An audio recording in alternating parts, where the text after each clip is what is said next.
Friends, क्या आपके साथ भी ऐसा हुआ है कि आपके पीरियड्स आने वाले हैं, पीरियड्स को आने में 2 दिन अभी बचे हुए हैं और आपने जस्ट अभी-अभी हेयर वॉश किया है, हेयर वॉश करने के तुरंत बाद आपको पीरियड आ जाते हैं। यदि आपके साथ भी ऐसा हुआ है तो प्लीज़ मुझे कमेंट में ज़रूर बताएँ। और इस बारे में जानना तब बहुत ज़्यादा ज़रूरी हो जाता है यदि आप प्रेगनेंसी के लिए ट्राई कर रहे हो, प्रेगनेंसी कंसीव करना चाहते हो या फिर आपको बहुत दिनों से ट्राई करने के बाद भी प्रेगनेंसी कंसीव नहीं हो रही है। फ्रेंड्स, आज के टाइम में इनफर्टिलिटी की प्रॉब्लम बहुत ज़्यादा बढ़ती जा रही है। पहले के टाइम में इतना प्रॉब्लम नहीं था। अगर पहले के लोग सोचते थे ना प्रेगनेंसी के बारे में, प्रेगनेंसी यदि प्लान किया 1-2 महीने में उनको प्रेगनेंसी कंसीव हो जाती थी। पर आज के डेट में इनफर्टिलिटी की काफ़ी प्रॉब्लम है और इसकी वजह से क्या होता है, कई-कई सालों तक प्रेगनेंसी कंसीव नहीं हो पाती है। तो जिन भी कपल को बहुत आसानी से प्रेगनेंसी कंसीव हो जाती है ना, उनके लिए बहुत सारी चीज़ों को जानना बहुत ज़रूरी नहीं होता है। उन्होंने सोचा कि मुझे प्रेगनेंसी कंसीव करनी है और वो प्रेगनेंसी कंसीव कर जाते हैं। लेकिन प्रॉब्लम तब होती है जब कपल काफ़ी सालों से ट्राई कर रहे होते हैं, उसके बाद भी उनको प्रेगनेंसी कंसीव नहीं होती है। तो वो पॉसिबल रीज़न को जानने की कोशिश करते हैं कि आखिर क्या कारण है जिसकी वजह से उनकी प्रेगनेंसी कंसीव नहीं हो रही है। ठीक है? छोटी-छोटी चीज़ें हैं जिनके बारे में समझना जानना ज़रूरी होता है, जैसे कि ओवुलेशन हो गया, इम्प्लांटेशन हो गया। जिन कपल को प्रेगनेंसी कंसीव नहीं होती है ना, उनके लिए तो ये जानना बेहद ज़रूरी हो जाता है कि ओवुलेशन पीरियड क्या होता है, उसके बाद इम्प्लांटेशन फ़ेज़ क्या होता है। जैसे कि अगर किसी कपल को बहुत आसानी से प्रेगनेंसी कंसीव हो जा रही है, तो उनको क्या नीड है ये जानने की कि ओवुलेशन क्या हुआ, इम्प्लांटेशन क्या हुआ, कब हुआ, क्या सिम्पटम हो रहे हैं बॉडी में, उनको कोई मतलब ही नहीं है, उनको पता ही नहीं चलता है कि उनकी बॉडी में क्या हो रहे हैं। तो ऐसा इसलिए है क्योंकि वो उनको प्रेगनेंसी कंसीव हो गई रहती है और उन्हें किसी तरह की कोई दिक्कत नहीं होती है। लेकिन जिनको प्रेगनेंसी कंसीव नहीं हो पा रही है ना, उनके लिए ओवुलेशन फ़ेज़ को जानना ज़रूरी होता है, क्योंकि ओवुलेशन ही एक ऐसा टाइम होता है जिस समय प्रेगनेंसी कंसीव करने के चांसेस सबसे अधिक होते हैं। और ये कई सारे सिम्पटम्स भी देते हैं। अगर आपकी बॉडी में ओवुलेशन हुआ है तो आपकी ही बॉडी आपको बहुत सारे संकेत देती है। इम्प्लांटेशन के समय कुछ सावधानियाँ बरतनी बहुत ज़रूरी होती है ताकि आपका इम्प्लांटेशन सक्सेसफुल हो सके।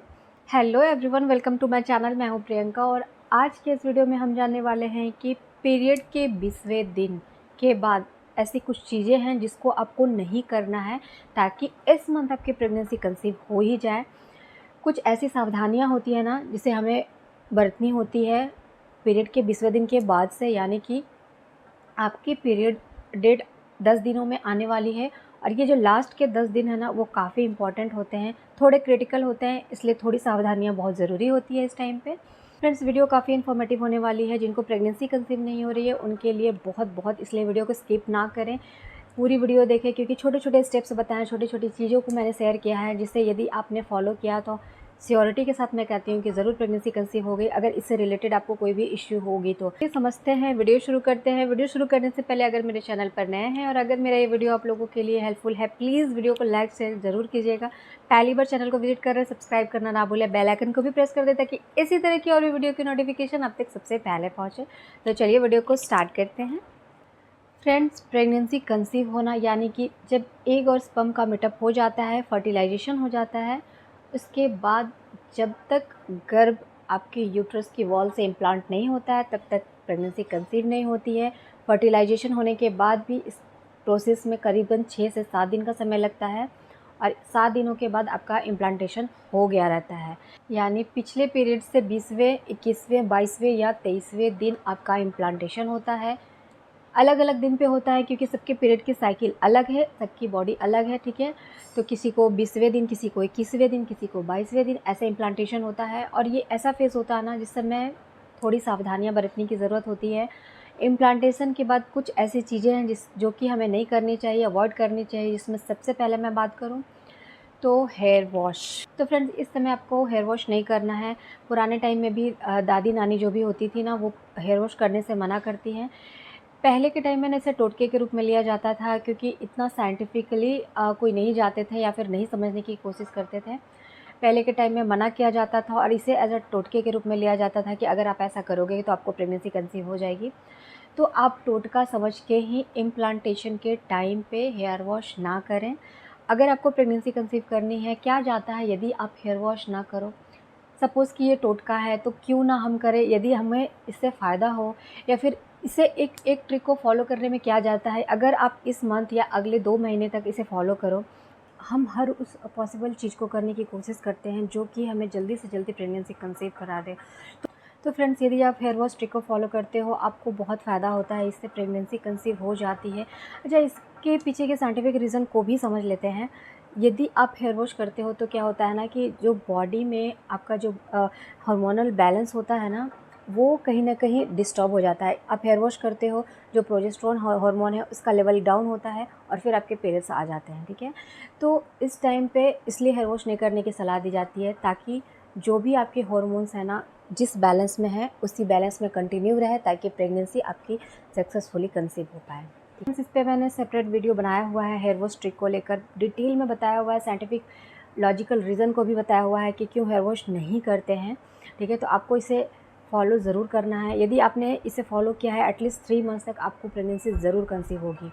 सेकंड, पीरियड के 20वें दिन के बाद से आपको कोई भी रिलेशन प्लान नहीं करना है, क्योंकि ये टाइम थोड़ा क्रिटिकल होता है, बॉडी में बेबी का प्रोसेस चल रहा होता है, और इस टाइम पे यदि आप रिलेशन प्लान करते हो तो हो सकता है कि अबॉर्ट हो जाए, अबॉर्शन का खतरा इस टाइम पे होता है। इसलिए ये लास्ट के 10 दिन आपको रिलेशन को अवॉइड करना है, ठीक है?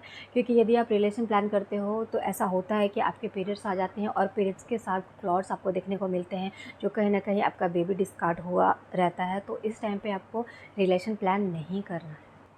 थर्ड, आपको कहीं भी बहुत ज़्यादा ट्रैवल वाले इलाकों में नहीं जाना है। ऐसा नहीं करना है कि बहुत दूर के सफ़र में आपको इस टाइम पे निकल जाना है, क्योंकि इस समय ज़र्क लगने का खतरा बहुत ज़्यादा होता है और आपका इम्प्लांटेशन फ़ेल हो सकता है। इसलिए इस टाइम पे जितना हो सके आराम से रहने की ज़रूरत है।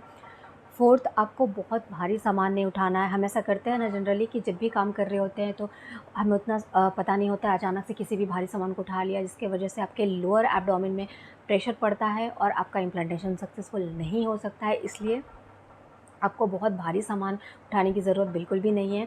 फिफ्थ, आपको कोई भी हेवी वाले एक्सरसाइज नहीं करने हैं। सपोज़ आपको भाग दौड़, जंपिंग जैक, इस तरह की कोई एक्सरसाइज नहीं करनी है, हैवी कार्डियो नहीं करनी है। आप नॉर्मल 4-5 तरह के मैंने एक्सरसाइज बताए हुए हैं इनफर्टिलिटी के लिए, जो कि बहुत आराम आराम से करना है आपको। जिसमें leg up the wall position को बताया है, बटरफ्लाई आसन को बताया है, आप अनुलोम-विलोम कर सकते हैं। ये तो सबसे सही रहता है, क्योंकि अनुलोम-विलोम करने से आपके हार्मोन्स का स्तर बिल्कुल संतुलित रहता है। तो इस तरह की एक्सरसाइज आप कर सकते हैं। बहुत भारी भरकम एक्सरसाइज को अवॉइड करना है। उसके बाद अब डाइट की बात कर लेती हूँ। डाइट में आप बहुत ही सिंपल खाना लें, प्रोटीन का इंटेक थोड़ा ज़्यादा करें। इस टाइम पे आपको गाजर, बीटरूट या फिर आप अनार ले सकते हो, टमाटर का सेवन कर सकते हो। अवॉइड आपको करना है गर्म चीज़ों को ना खाएं, जो जिनकी भी तासीर बहुत गर्म है, उन चीज़ों को अवॉइड करें खाने से। इसके बाद गरम मसाले का सेवन ना करें, तीखी मिर्ची का सेवन इस टाइम पे नहीं करना है आपको। एक चीज़ और, हेयर वॉश ट्रिक को तो आपने फॉलो किया, कब तक फॉलो करना है? तो जब तक आपकी पीरियड मिस नहीं हो जाती है, प्रेगनेंसी रिपोर्ट पॉजिटिव नहीं आ जाते हैं, बच्चे की हार्ट नहीं आ जाती है, उसके बाद आप हेयर वॉश कर सकते हो। क्योंकि उसके बाद डॉक्टर आपको प्रेगनेंसी सपोर्ट के लिए मेडिसिन स्टार्ट करते हैं, तो इस तरह का कोई भी खतरा नहीं होता है कि आपका बेबी अबॉर्ट हो जाएगा। लेकिन जब तक आपकी प्रेगनेंसी कंफर्म नहीं होती है, जब तक आपको डॉक्टर मेडिसिन स्टार्ट नहीं कर देते हैं, तब तक आपको हेयर वॉश नहीं करना है। कोई दिक्कत नहीं है अगर आप 10 दिन हेयर वॉश ना करो, यदि आपको प्रेगनेंसी कंसीव हो जाती है। फ्रेंड्स, आखिर के 10 दिनों में यदि आपने इन सारी चीज़ों को फॉलो किया ना, तो मेक श्योर कि आपको जल्दी से जल्दी प्रेगनेंसी कंसीव हो जाएगी। क्योंकि गलतियाँ यहीं पे होती है, हमें समझ नहीं आता और हम इन छोटी-छोटी गलतियों को समझते नहीं, अवॉइड करते हैं। आपको हेयर वॉश ट्रिक के बारे में पता भी होता है, फिर भी आपको लगता है इससे क्या होने वाला है, पर नहीं, इससे होता है। आप एक बार ट्राई करके देखो। इतनी सारी चीज़ों को अगर आपने ट्राई किया है, तो इसे ट्राई करने में क्या जाता है, 1 महीने हो सकता है कि आप पे ये वर्क ना करे, लेकिन दूसरे महीने, तीसरे महीने ज़रूर वर्क करेगा। आई होप मेरा ये वीडियो आप लोगों के लिए हेल्पफुल रहा होगा। अगर मेरा ये वीडियो आप लोगों को पसंद आए, प्लीज़ वीडियो को लाइक शेयर करना ना भूलें। पहली बार चैनल को विजिट कर रहे हैं तो ज़रूर से सब्सक्राइब करें। Thanks for watching.